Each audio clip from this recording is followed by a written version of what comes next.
12 candidats, mais un constat. La confiance dans la politique s'érode. La fatigue démocratique s'installe partout dans le monde. La lassitude, la méfiance, les premiers mots qui reviennent sans cesse dans les enquêtes d'opinion. À la mairie de Punaouia, les préparatifs de vote vont bon train. Les bureaux sont déjà montés. La distribution des cartes d'électeurs suit un bon rythme. Sur Punaouia, depuis 2021, un engouement parmi les jeunes.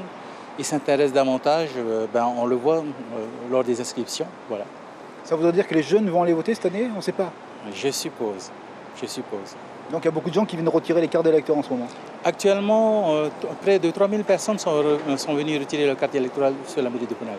Dans les rues, pas d'effervescence, ni drapeaux, ni affiches sauvages. L'Élysée, c'est loin de Punaouia. Le mot indifférent, c'est peut-être fort, mais une certaine distance, ça c'est certain.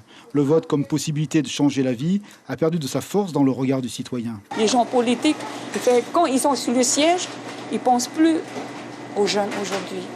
C'est pour ça que je vois des autres familles qui ont été dans la démunie, c'est parce qu'ils n'ont pas de travail. C'est pour ça qu'ils ne vont plus voter ici. Voilà, c'est ça. Marquise, tu as 22 ans, donc c'est la première fois que tu peux voter pour le président de la République. Qu'est-ce que tu vas faire?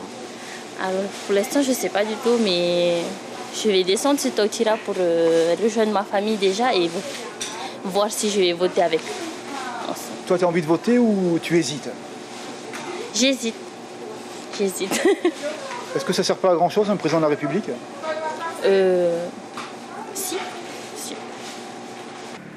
Ils disent que ça ne nous concerne pas, tout ça. Mais on est trop loin par rapport à la France, tout ça. Mais je ne sais pas. Je n'ai pas vraiment leur idée.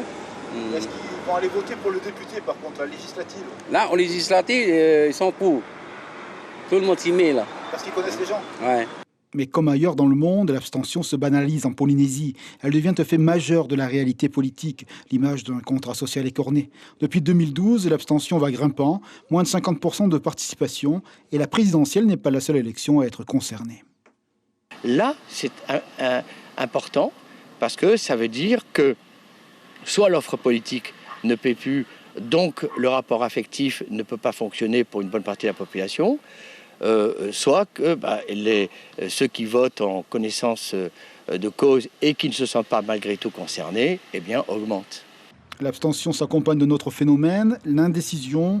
Plus de 30% des électeurs n'auraient pas à ce jour un choix de vote bien arrêté. L'information en continu sur Polynésie la première, Internet et réseaux sociaux.